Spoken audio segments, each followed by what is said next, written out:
Atmosfera terrestre, verdade e luz. Produção, direção e realização da USE, União das Sociedades Espíritas Intermunicipal de Ribeirão Preto.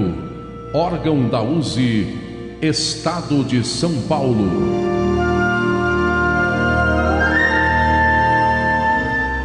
Verdade e luz.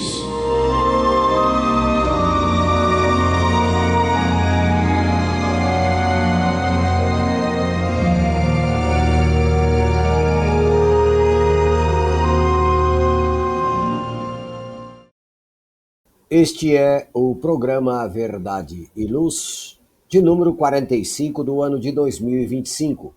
Eu, Valmir Lima, Márcio Lucas, André Zola e Gilberto Silva na parte técnica. Agradecemos a você que nos prestigia com sua audiência pela Web Rádio Verdade e Luz de Ribeirão Preto e pelo YouTube. O programa Verdade e Luz tem o apoio da Vischer Seguros, especializada em seguros de veículos, residenciais e pessoais. Ao fazer seguros, consulte sempre a Vischer Seguros pelo telefone 3625-5500. Vischer Seguros, há 25 anos trabalhando pela sua segurança com confiança. Vischer Seguros, telefone 3625-5500. Olá, a Livraria Verdade e Luz reabriu. Atendemos pelo WhatsApp 16 920003870 com delivery. Enviamos os livros para você. Consulte a taxa de entrega. Use Ribeirão, mais perto de você.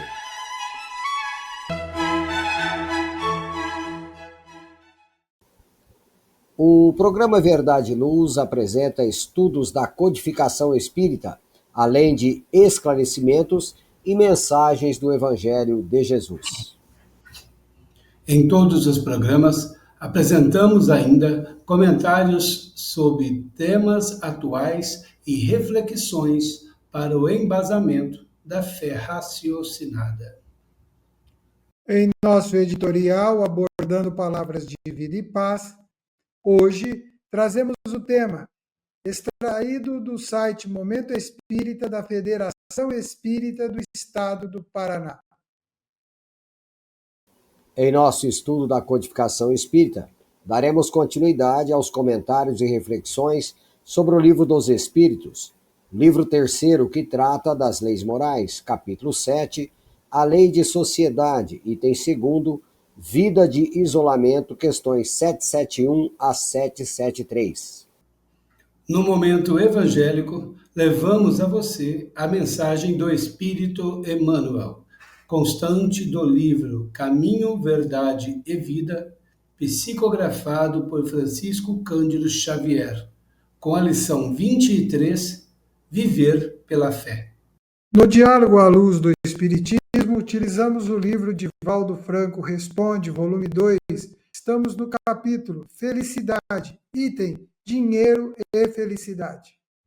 Agradecemos a sua audiência e enviamos a você nossas fraternas vibrações de paz.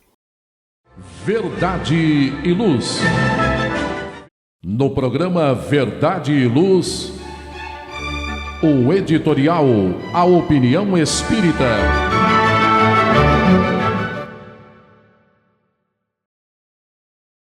E agora o nosso editorial. O nosso editorial tem como tema A Beira do Desânimo, extraído do site Momento Espírita.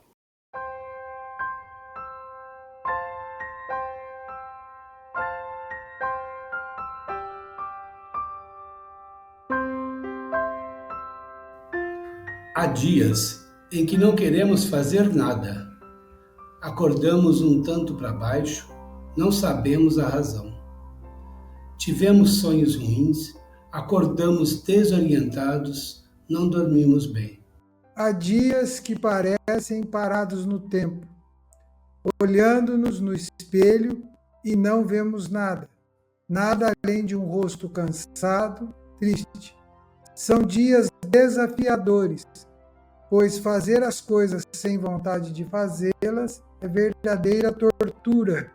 No entanto, esses são dias de autodescobrimento também. Por que nos sentimos assim? O que nos alterou desta forma? Temos vivenciado muitos dias como este? Ou este é apenas uma exceção? A autoanálise precisa ser uma constante em nossas vidas. Não podemos deixar que as emoções tomem conta de nossa existência. Somos nós que temos as emoções e não elas que nos têm. Dia ou outro de desânimo é até natural. Estamos em plena batalha e, por vezes, precisamos descansar. Porém, lembremos, o desânimo não pode tomar conta da nossa vida.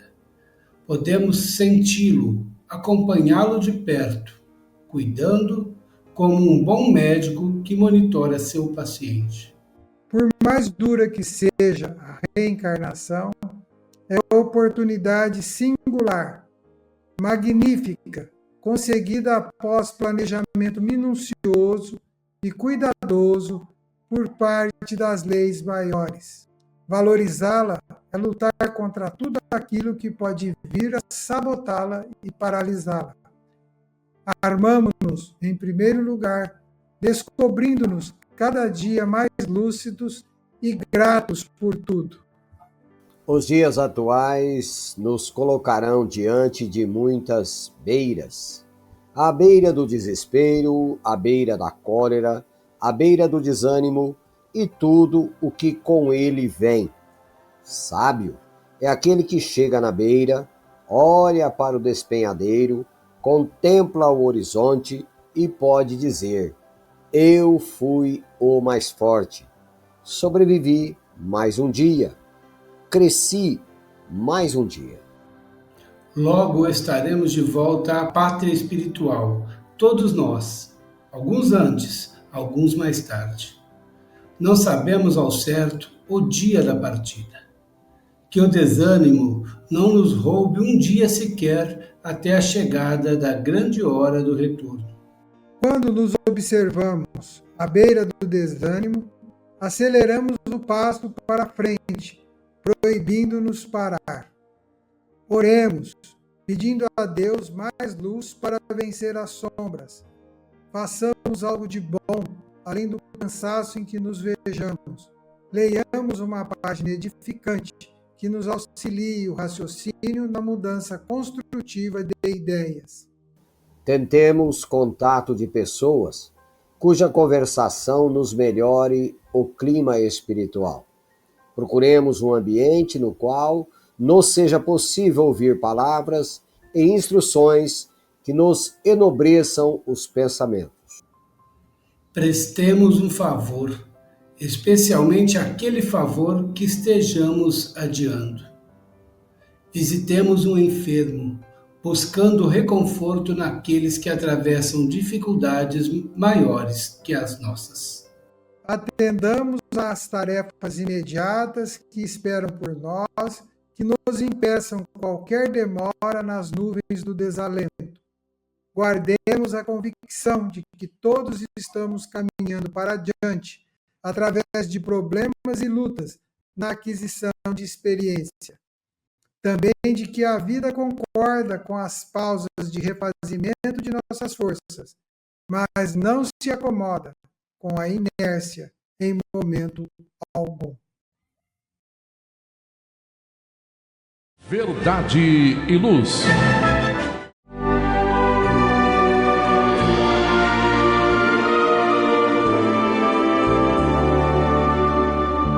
O Livro dos Espíritos apresenta um manancial rico de valores morais, indicando o caminho correto para a humanidade superar as suas dificuldades.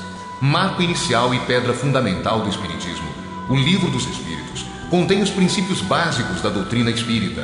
Valiosa oportunidade de estudar sobre a imortalidade da alma, de onde viemos e para onde iremos, a natureza dos espíritos e suas relações com as pessoas, as leis morais, a vida futura e o porvir da humanidade. A partir desse momento, no programa Verdade e Luz, estudando o Livro dos Espíritos. Espíritos.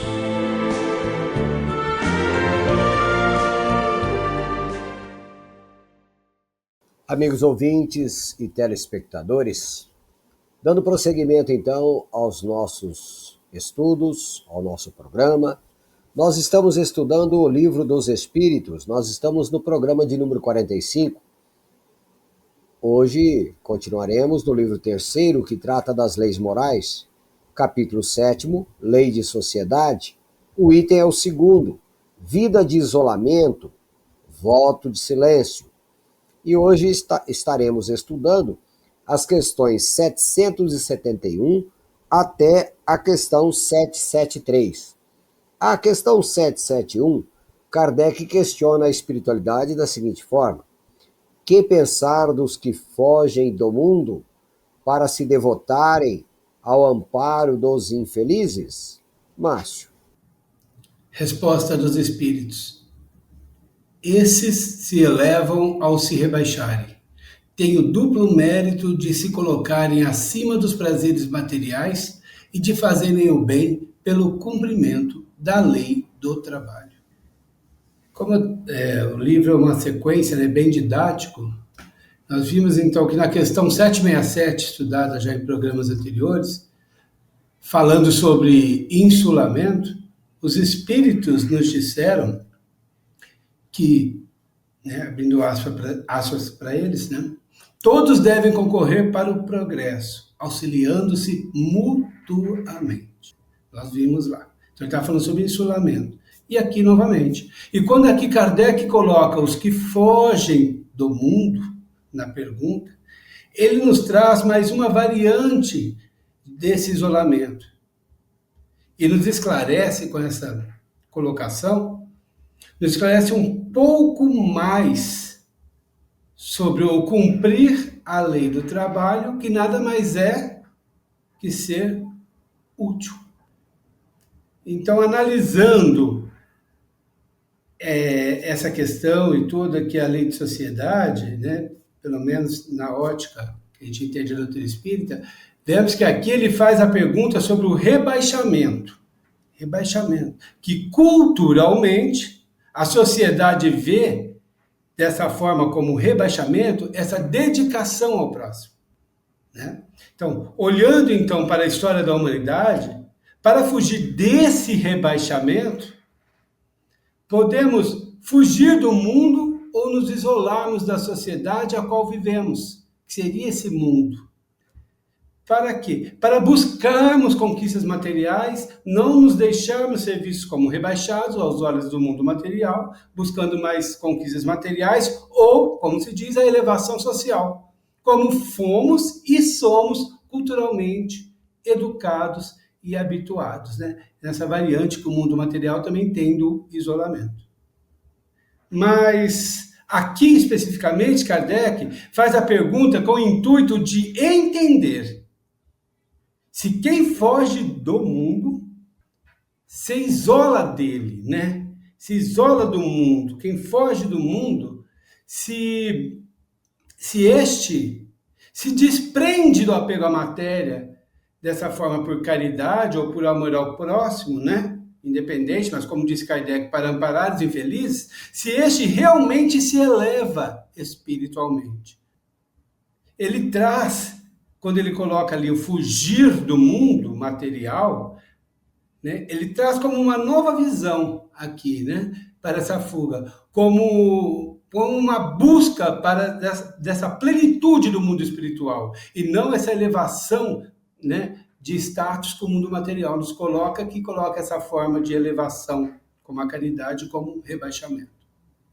A fala dos espíritos na resposta, nós vemos também que ela vem ao encontro dos ensinamentos de Jesus, onde ele lavava os pés dos discípulos.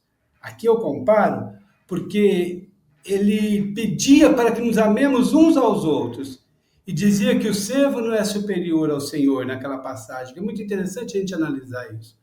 E dizia, vocês também devem lavar os pés uns dos outros dessa forma, ou seja, um cuidar do outro, como fala aqui na questão. Sem essa de elevação material, desigualando, porque naquela época aqui está dizendo o porquê, naquela época Jesus falava porque a as mulheres nas casas dos pobres e os servos nas casas dos mais ricos eram os últimos da casa. Então, os últimos considerados na casa que lavavam os pés. Então, Jesus falava para nos rebaixarmos até os últimos para sermos elevados. Essa comparação. Em suma, essa questão de hoje vem exatamente falar da diferença do fugir do mundo para isolamento ou para elevação junto ao mundo material, né? Como aqui falamos, do fugir do mundo para auxiliarmos-nos mutuamente, executando a caridade que nos eleva. Porque os espíritos já nos disseram que fora da caridade não há salvação ou elevação do espírito, ou seja, amparar os infelizes, como colocou Kardec na questão. Valmir. Obrigado, Márcio, pelas suas considerações. Dando prosseguimento, então, nós vamos para a questão 771A, onde Kardec questiona da seguinte forma: e os que procuram no retiro a tranquilidade necessária a certos trabalhos? Zola. Respondem os espíritos da codificação: esse não é o retiro absoluto do egoísta. Eles não se isolam da sociedade, pois trabalham para ela. É natural que a sociedade estabeleça padrões que ela avalia de trabalho.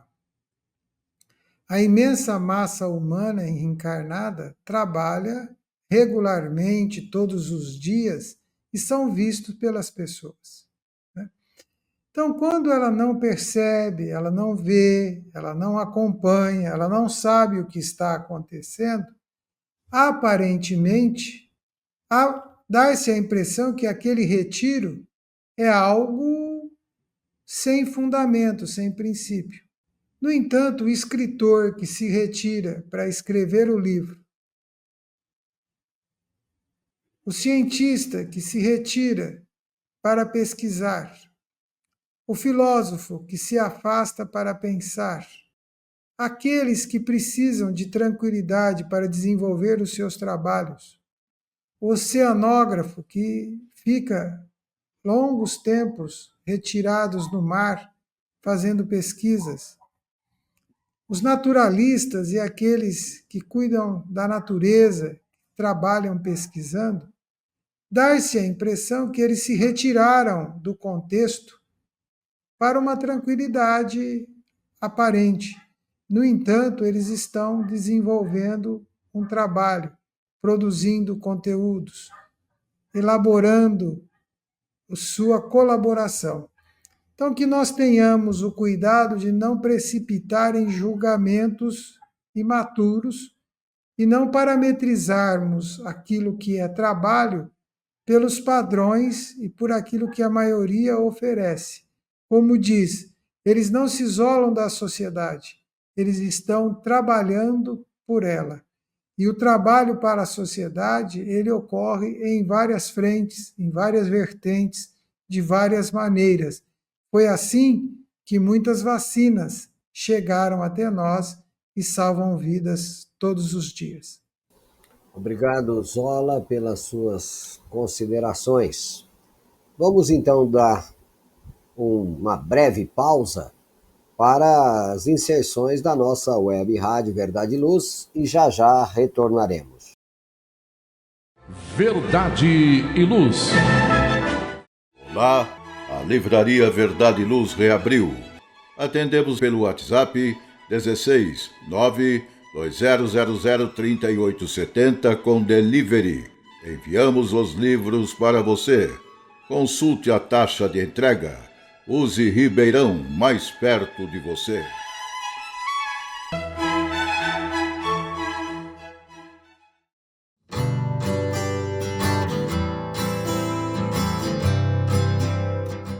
Você já foi a um centro espírita?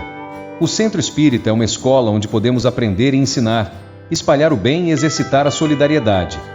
Existe sempre um centro espírita perto de você, com horário e dia de sua conveniência. Faça parte de um centro espírita. Aprenda a dividir, a estudar junto, a trocar sorrisos e experiências. No centro espírita você encontra amigos e faz mais amigos. Respeita as diferenças e aprimora os seus conhecimentos. Frequente um centro espírita. Uma campanha da USE Ribeirão. Saiba mais em www.userp.org.br.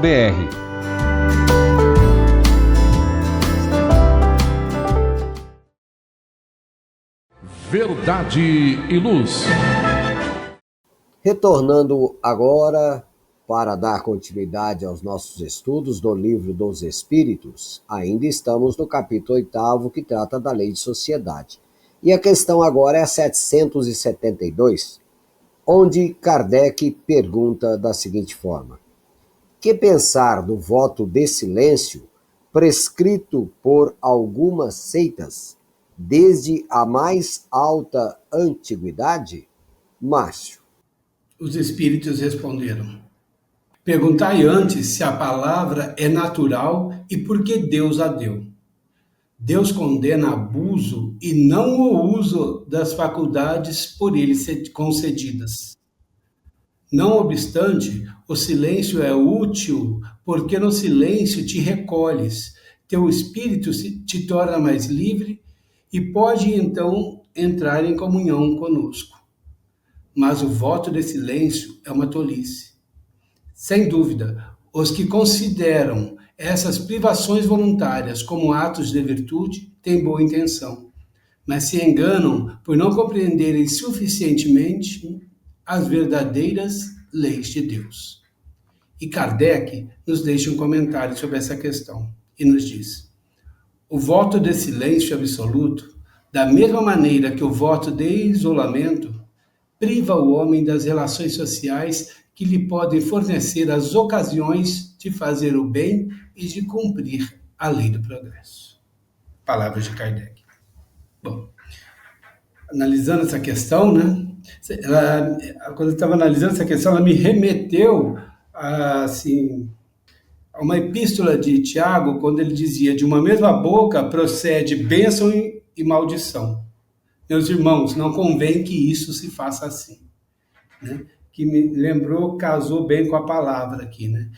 E na questão 766, relembrando nossos estudos, os espíritos disseram que Deus não lhe deu inutilmente a palavra e todas as outras faculdades necessárias à vida de relação. Ponto.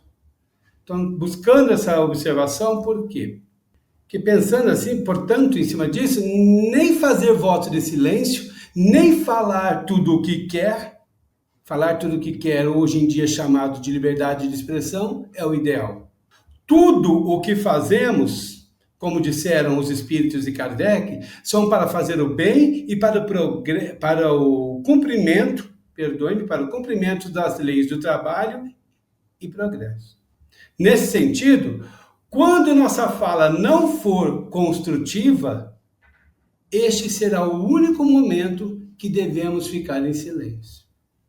Porém, essa consciência sobre essa ética e moral do uso da fala, só vamos adquirindo à medida que vamos evoluindo através das consequências das bênçãos ou maldições proferidas pela nossa boca, utilizando aqui, né, as palavras do apóstolo Tiago.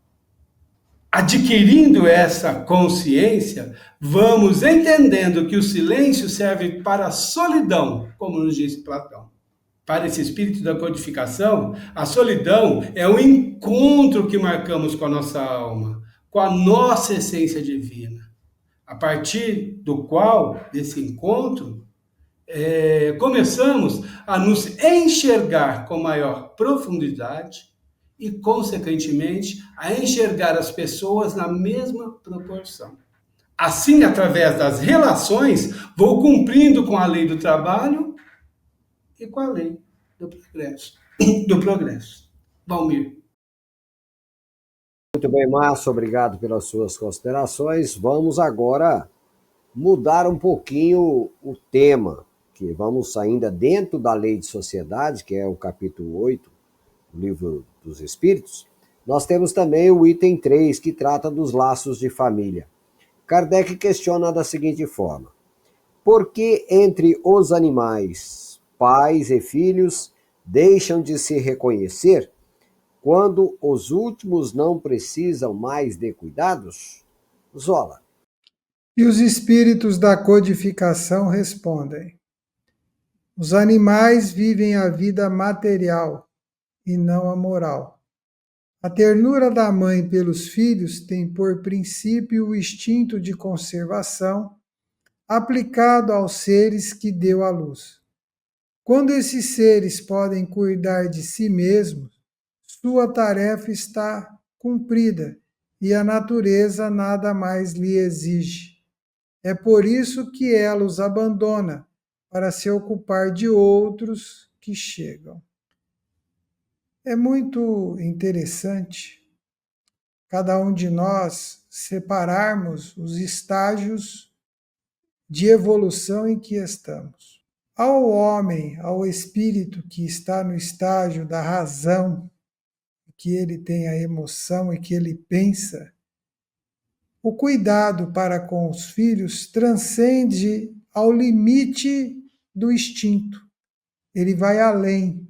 E por ir além, traz exigências novas e obrigações diferentes. É por isto que nós que estamos nesta condição de espíritos, fazemos o trabalho e vamos cuidar dos nossos filhos por muito tempo, por uma vida, e cuidar além desta vida. Isto é parte dos laços afetivos que vamos construindo. É o amadurecimento do gesto de ter para com o próximo a atenção e carinho. São desenvolvimentos do amor. O espírito ou o princípio espiritual que está no estágio em que os animais estão, eles cumprem ciclos puramente instintivos e vão ter para com os seus este compromisso para com a criação. E irão cumprir a tarefa a que lhes cabe. É por isto que dá para se observar que na natureza, aliás, é importante dizer que muitos animais na natureza são capazes de prosseguir e viver, né, sem alguém que os cuide, por alguma razão inicial. O homem não consegue, de maneira alguma, sobreviver após o nascimento sem que alguém cuide. Então, isso já demonstra aquelas experiências que nós vamos tendo que passar de ter para com a criança, para com a criatura, os cuidados, a atenção, o zelo. Então, cada um de nós vive estágios diferentes e todos estão cumprindo os seus papéis.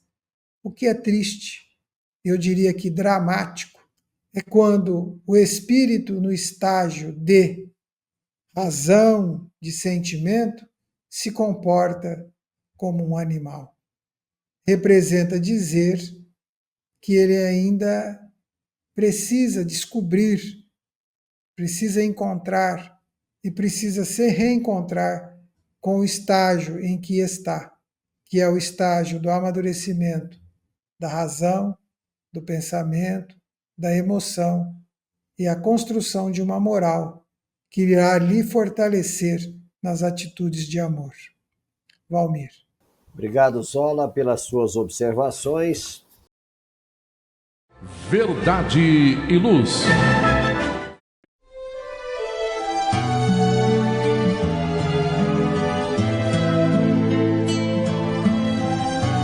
Para você que procura a paz, a alegria e o equilíbrio, nada mais salutar do que as palavras de vida eterna trazidas por Jesus, ensinando a amar a Deus e ao nosso próximo. Tenha todos os dias o seu momento evangélico, lembrando sempre que quem acende uma luz é o primeiro a se iluminar e quem faz o bem vive em equilíbrio. A partir desse instante, Momento Evangélico.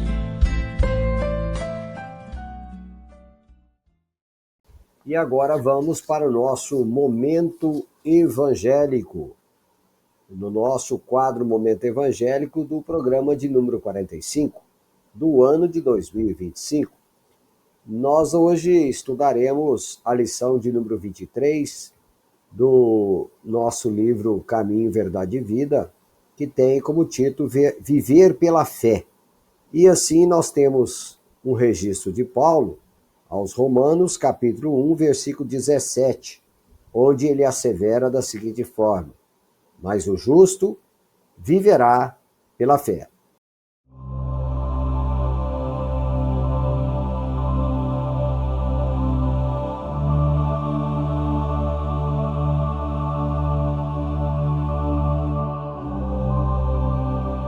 Na Epístola aos Romanos, Paulo afirma que o justo viverá pela fé. Não poucos aprendizes interpretaram erradamente a assertiva. Supuseram que viver pela fé seria executar rigorosamente as cerimônias exteriores dos cultos religiosos. Frequentar os templos, harmonizar-se com os sacerdotes, respeitar a simbologia sectária, indicariam a presença do homem justo. Mas nem sempre vemos o bom ritualista aliado ao bom homem. E, antes de tudo, é necessário ser criatura de Deus em todas as circunstâncias da existência.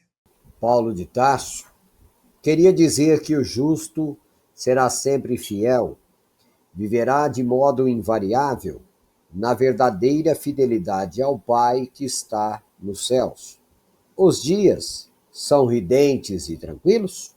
Tenhamos boa memória e não desdenhemos a moderação. São escuros e tristes? Confiemos em Deus, sem cuja permissão a tempestade não desabaria. Veio o abandono do mundo? O Pai jamais nos abandona.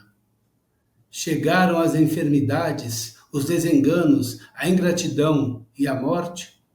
Eles são todos bons amigos, por trazerem até nós a oportunidade de sermos justos, de vivermos pela fé, segundo as disposições sagradas do cristianismo.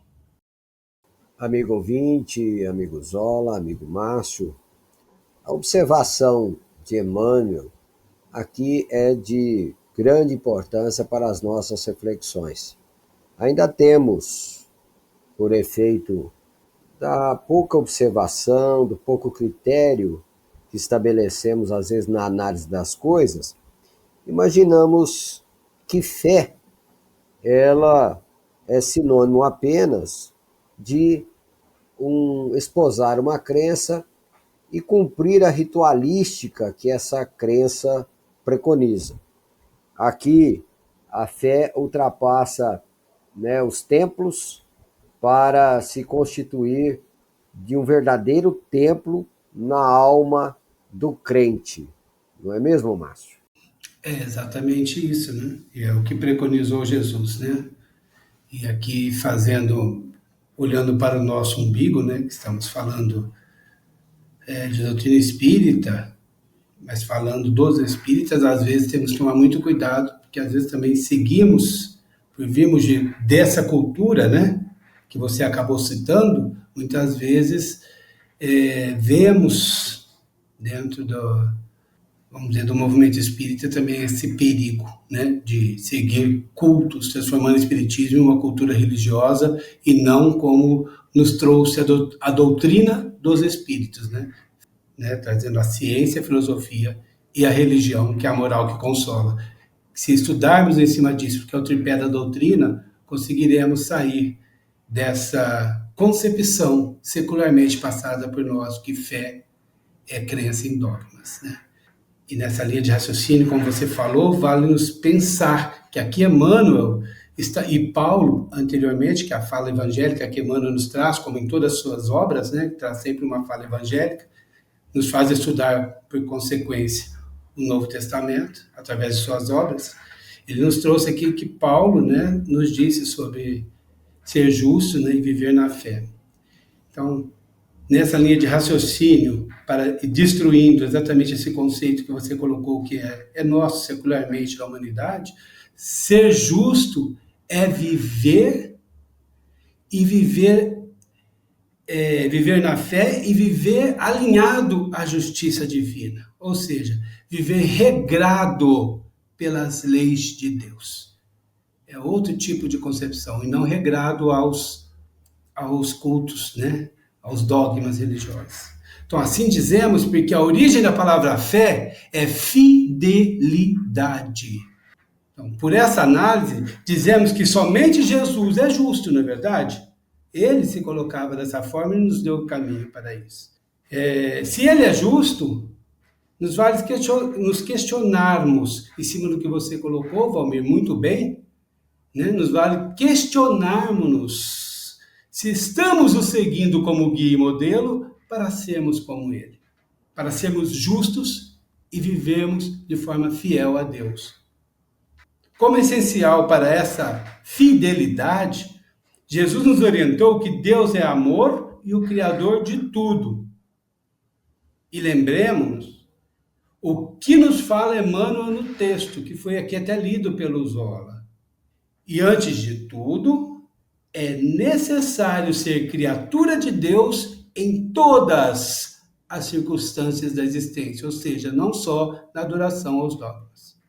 Agora, com tudo isso que o Valmir falou e que aqui estamos colocando, que falou Emmanuel, que aqui citei a fala que foi lida pelo Zola, agora compreendemos por que Jesus, o justo, só nos deu uma regra para alcançarmos isso. Nos amarmos como ele nos amou, e não aos dogmas. Postas essas reflexões, nos questionemos mais uma vez. Estamos vivendo em fidelidade para nos tornarmos justos? Para nos tornarmos justos, precisamos nos questionar. A fidelidade ou a fé ao longo da história da humanidade, basta olharmos para a história da humanidade, ela vem sendo tratada como uma crença em dogmas religiosos, como foi muito bem colocada pelo Valmir. E como a crença fica associada a dogmas específicos de cada cultura religiosa, por isso que aqui eu coloquei muito bem para nós espíritas prestarmos atenção se estamos transformando a doutrina dos espíritos no movimento espírita como uma cultura religiosa, estaremos seguindo pelo mesmo perigo de todas. Então, como a crença fica associada a dogmas específicos de cada cultura, acaba levando ao afastamento entre os adeptos de fés diferentes, pois cada um argumenta que os seus dogmas são os que farão obter a atuação de Deus em suas vidas. Mas se raciocinarmos, o Cristo já combateu a tudo isso durante as passagens dos evangelhos contadas pelos evangelistas. E nos orientou através dela, de todas essas passagens, quando falava de fé, sempre a seguinte observação, que não é colocada por nós a fé nos dogmas, mas sim a tua fé te salvou, e não a nos dogmas. Ficando assim explícito nessas passagens, que a vivência da fé proporciona então novos valores íntimos, e a consequente consolidação do batismo, que nada mais significa que o mergulho em nossa essência divina, em nós mesmos, o autoconhecimento, buscarmos Deus dentro de nós, essa essência nossa. Isso é o símbolo do batismo. Fazendo dessa forma com que reconheçamos as nossas limitações e fortificando o sincero desejo em vencer o velho eu que culturalmente nos foi colocado, que transfere a Deus os trabalhos e realizações que são de nossa responsabilidade, dando em troca as adorações exteriores e dogmáticas. E isso vai nos abrindo, vai vencendo esse velho eu, vai nos abrindo a esse eu divino, esse encontro com a nossa essência, o qual todos, criaturas de Deus, nós, criaturas de Deus, temos como a finalidade da nossa evolução. Mas ele tem, simplesmente, nos dado maior capacidade de anseio em nos amarmos, levando-nos à compreensão da fala final de Emmanuel nesse texto sobre o que acontece em nossa vida. O que ele quer dizer com eles? Tudo o que acontece em nossa vida, porque nada acontece sem a permissão de Deus. E se temos essa fidelidade, esse relacionamento com o Criador, nós compreendemos isso muito bem e damos graças a Ele por tudo que acontece em nossas vidas. Valmir. Muito obrigado, Márcio, pelas suas observações. Verdade e Luz. Faça o Evangelho no lar. O lar é a primeira e mais valiosa escola da vida. A paz no mundo começa sob as telhas que nos acolhem. Viver em equilíbrio dentro de nossa casa é o primeiro e mais seguro passo para a harmonia entre as nações. Fortaleça os laços de fraternidade, realizando o Evangelho no lar frequentemente. Verdade e Luz. Num mundo cheio de contrastes, onde o mal parece sempre derrotar o bem, por que existe tanta desarmonia? A sociedade nunca terá paz? Já entendemos as lições trazidas por Jesus? Seguir seus passos é possível? Quando teremos felicidade? Todas essas questões e muitas outras serão respondidas a partir de agora, com o programa Diálogo à Luz do Espiritismo.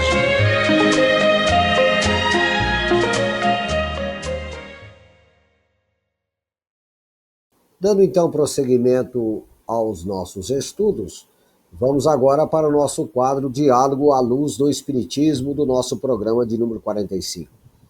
Extraído do livro Divaldo Franco Responde e organizado por Cláudia Saigusa, o volume 2, que trata hoje, no nosso estudo, do capítulo que fala sobre a felicidade, e o item é dinheiro e felicidade.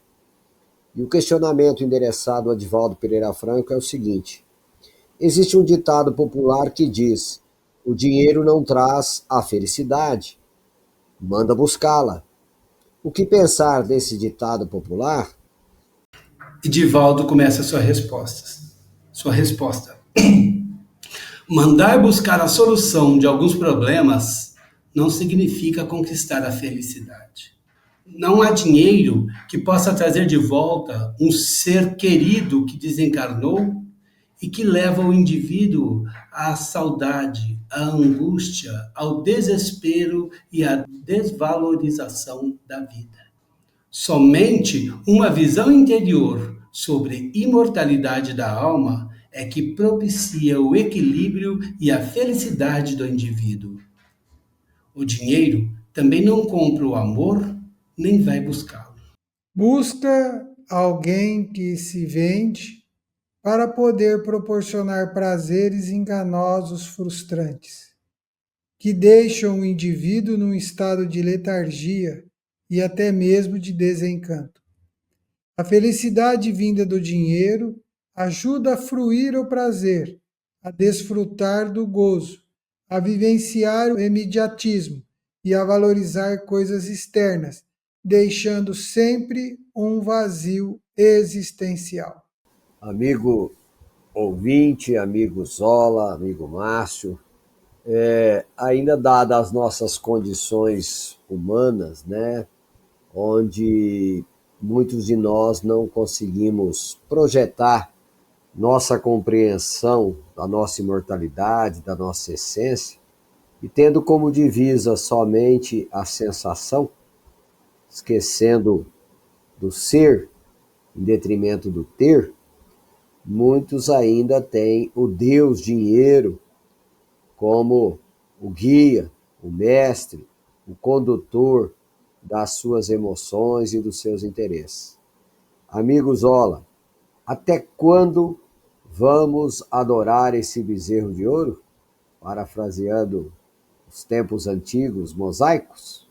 Eu penso que esse bezerro de ouro, né, ele é necessário para que a gente o transforme em recursos necessários à nossa subsistência, às nossas necessidades básicas, àquilo que precisamos ter, que faz parte do mundo em que estamos vivendo.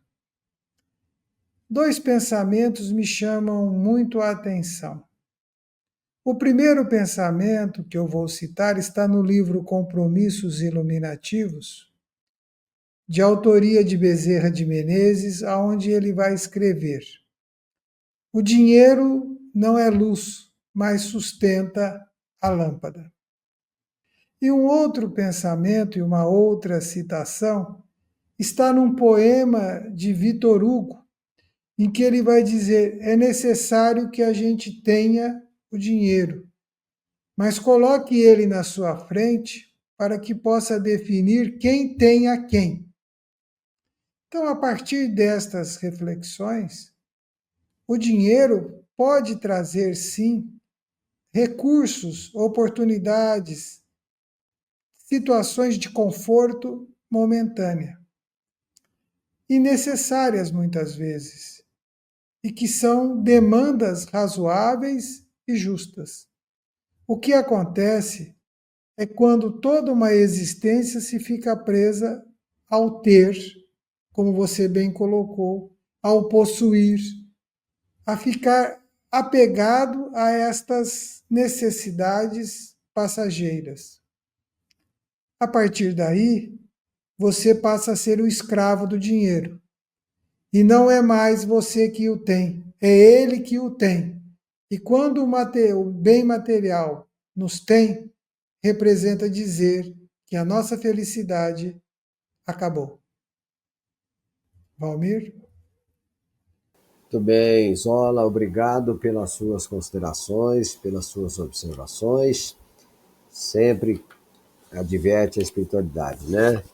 Não é o uso, é o problema do abuso. Verdade e Luz.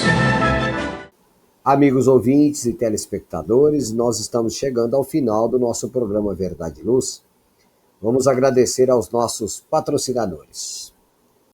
O programa Verdade e Luz tem o apoio da Vischer Seguros, especializada em seguros de veículos, residenciais e pessoais. Ao fazer seguros, consulte sempre a Vischer Seguros pelo telefone 3625-5500. Vischer Seguros, há 25 anos trabalhando pela sua segurança com confiança. Vischer Seguros, telefone 3625-5500.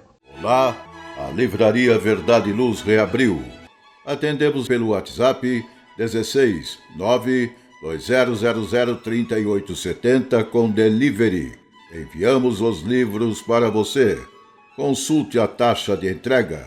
Use Ribeirão, mais perto de você.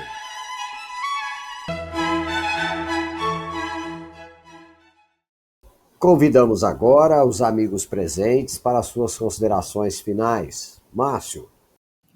Agradecendo aos nossos companheiros de bancada hoje, Valmir e André Zola, né, pela harmonia de pensamentos, para termos conseguido divulgar um pouco mais da doutrina espírita, que trazemos através do pouco entendimento que temos, né, mas através das horas de estudo que temos durante a vida, e trazemos aqui um pouco. Agradecemos a todos que estão conosco e esperamos que todos acompanhem a programação da Web Rádio Verdade e Luz, e até uma próxima oportunidade de estudos juntos nesse programa Verdade e Luz.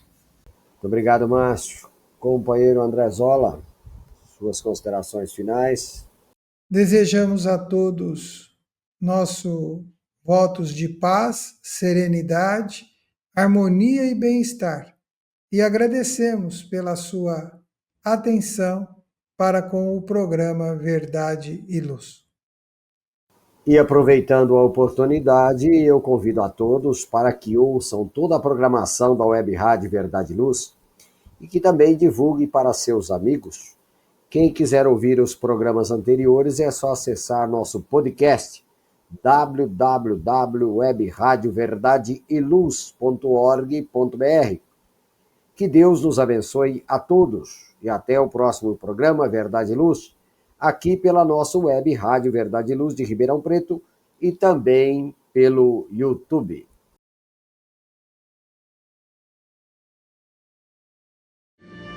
Verdade e Luz. Produção, direção e realização da USE, União das Sociedades Espíritas Intermunicipal de Ribeirão Preto. Órgão da USE, Estado de São Paulo.